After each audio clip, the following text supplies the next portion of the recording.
Hello cellists and tale-tellers from all around the world. A massive, massive welcome to the music room here at Royal Clarence. My name is Sarnia and I'm a music teacher, a composer mostly, but also a cello teacher and a piano teacher and a teacher of experimental music, which is really, really exciting, and learning to compose with contemporary technology, which is very, very exciting and very thrilling. But I do love my cello, and I probably love my cello more than anything else that I do musically. So I keep at it and I practice every day. And when I'm not practicing tunes, when I'm not working on a piece, a performance, or when I'm not working on something, because I always swat up for my students. So if they've got an exam, I always swat up on the exam pieces as well. But if I'm not doing any of that, or if I haven't got time, because I'm a very, very busy entrepreneur as well, if I haven't got time to do that, I make sure that for 10 minutes I get my scales practice in. So I'm going to pass on the knowledge, I think, with all things scale-ish. Most students hate doing scales, and I have no idea why, because they're really good fun. And actually, it's just about finding a way of practicing scales that is more endurable and enjoyable. We're not going to talk about that today. I'm going to talk about lots of other things today. Now, I've been so busy setting up Immersion. Immersion is our online interactive role play story, which uses music and audio books, audio recordings, and the written word to engage readers and listeners and players, if you like, because it's a bit of a game as well, in the storyline. And I was just thinking today about the importance of music for me in storytelling, and how many of us don't really like writing, and many of us don't like reading, but many of us absolutely love to listen to music. And so I was considering that music is such an important tool for storytellers. And, you know, people come to music for different reasons. Some people come to music because they want to be famous and they want to be adored on stage. Other people come to music because they're just simply not understood, and they can be understood through the process of creating music, passing it on, engaging with others, having listeners, composing pieces. I mean, this is my thing. I am grossly misunderstood and always have been all my life, because artists are. But if I write a piece of music, I feel, rightly or not, I could be completely misled, but I feel that I'm getting something across. And that for me is very, very self-satisfying. So I was just thinking about how to instill confidence, really, in all of the people that come to the Tale-Teller Club who don't yet play music, but want to play music.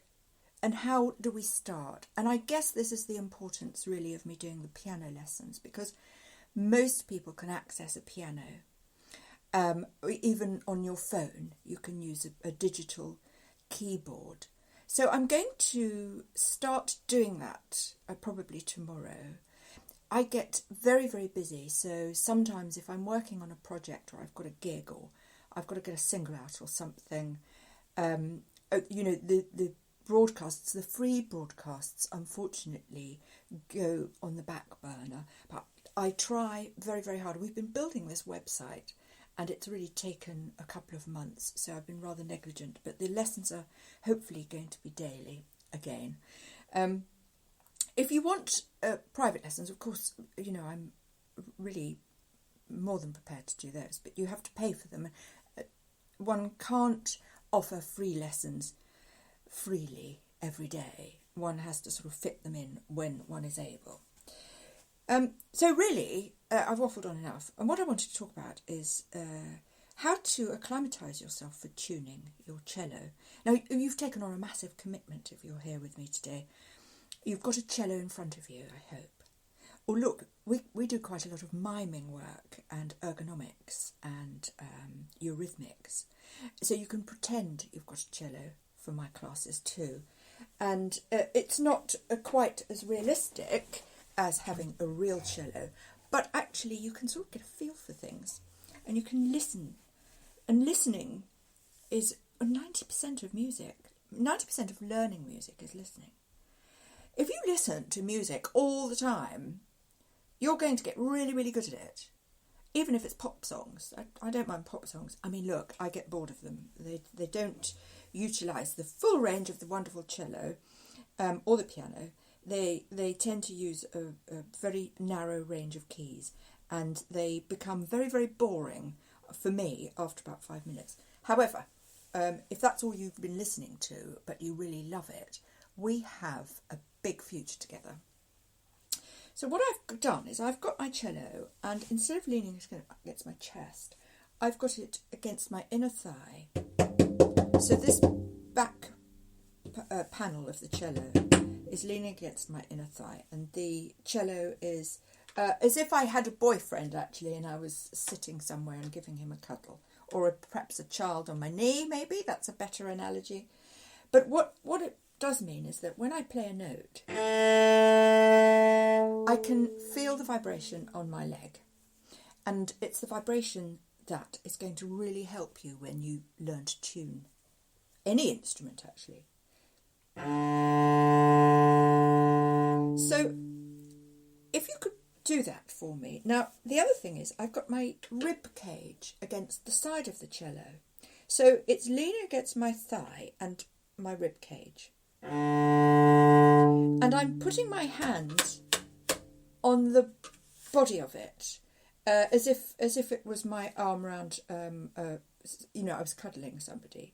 So I've got 3 points of contact: my thigh, my chest, rib cage, not my sternum. You see, when you play cello, it's usually in contact with your sternum.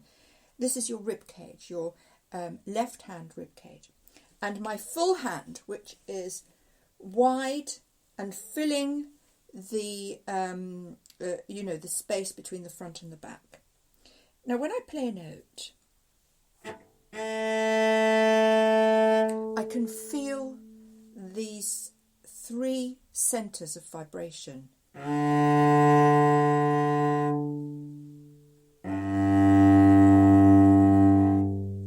Now, when I get to the C, it's quite awkward to play. So I'm only going to use the bottom quarter of my bow.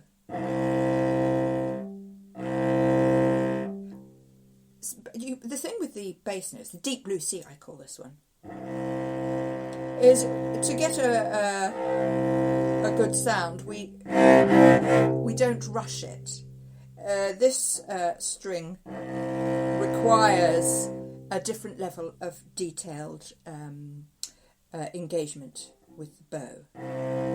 So we can actually do it much slower, and we can still get a pretty good sense of things. Now the D strings, the G strings and the D string, no problem at all, because my right leg isn't getting in the way. Now, so this exercise, I mean, this is really good for tuning. So if you pop your, you probably won't be able to listen to me and have your tuner on, because they're probably both on your phone, and this is the trouble I have. You could do with 2 phones sometimes, but you could always tune it by listening to me, because I'm already tuned up, and I checked with my app. Now, the reason I like you to do this exercise is because I want you to get to know what the vibration feels like when you're in tune. And because I'm cuddling my cello to its side, it is enabling me to lean forward slightly, quite a lot actually. I'd never be at this point when I was playing it. And I'm nearer the holes on the front of the cello, sorry, I just hit the phone there, than I would be if I was playing normally. So I can really hear, my ears are closer to the front. This is actually nearer to a member of the audience. You can never actually, when you're behind the cello, hear what the audience hears. It's completely impossible. But this position enables me to really hear the resonances. And you're going to be able to hear when you are in tune, because what happens is when you are in tune with the cello, what you're hearing is the vibration of the string, rather than a sound on the radio. Because you can't hear that vibration from a string when you're listening to a radio. It's a different kettle of fish altogether. So we're really engaging with all this in-tune vibration. And the in-tune means they're complementing each other. Now, if your A was a bit out of tune, to complement your D, G and C would also need to be a bit out of tune. So it's important to start off on the right foot. Although, with the cello, it's all about intervals. And in the olden days, they used to sharpen the A, so it was slightly above what we're used to today. So the idea of a perfect note, a perfect pitch, is a little bit watery, because it is changeable. What we really care about with strings is the interval between this and this. So if this is a bit sharp and this is a bit sharp, it sounds fine and your music will be fine.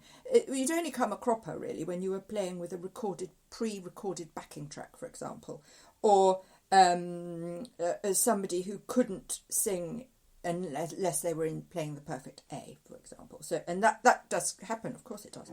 But that's why you hear the orchestra tuning up with the A to start. So everyone is on the right A point.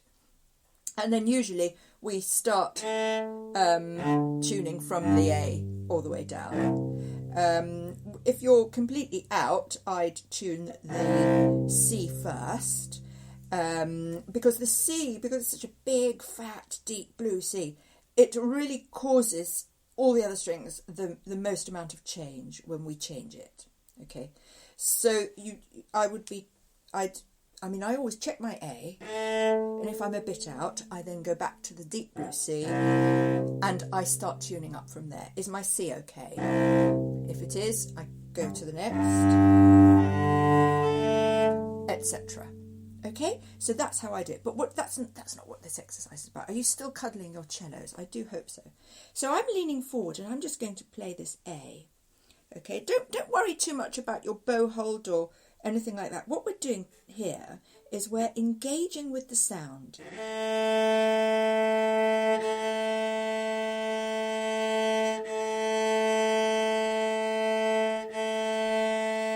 Now, can you feel that in your chest, in your rib cage rather?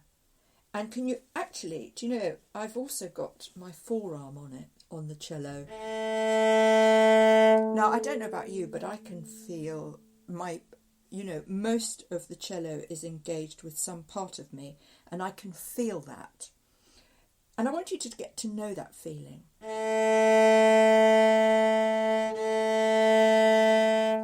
Pinpoint different areas. Can I feel that? What's touching? Can I feel it there? Now, really concentrate. Can you feel it on your knees, for example? Is your knee touching?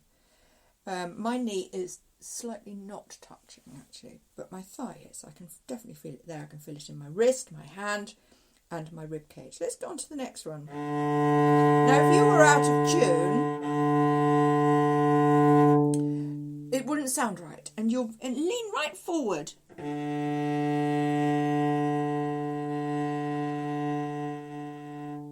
Really feel that vibration. It's all sounding really rather wonderful. Let's go on to the next one. Oh, no, this is so juicy. Now, what happens is when we get to the lower two strings, the vibration becomes much more intense. Or is it intense? It's broader. It's much broader. You can really feel it. It's very exciting. Let's do the C now. Wow. I mean, I can feel that in almost my hips, actually. That's really exciting.